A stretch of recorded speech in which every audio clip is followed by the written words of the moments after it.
2006 Subaru Outback 2.5 all-wheel drive. Today we're doing the water pump. Pretty simple. Here's a picture of the new water pump. It has 6 bolts that go around it. 2 right here. And there you go, 6. All the bolts are 10 mil. And they're all the exact same length, so you don't have to worry about getting them in the wrong order. Thermostat goes into the water pump housing. 2 10mm bolts go right here. Here's the old one. You can see the thermostat. The housing goes right on it. Take the 2 bolts off, comes down, put it down there so it leaks.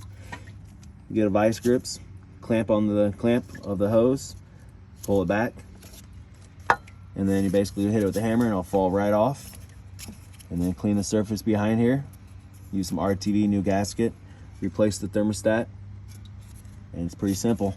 Only issue is you have to take the timing belt off, the cover, alternator, the crank to get down to the water pump.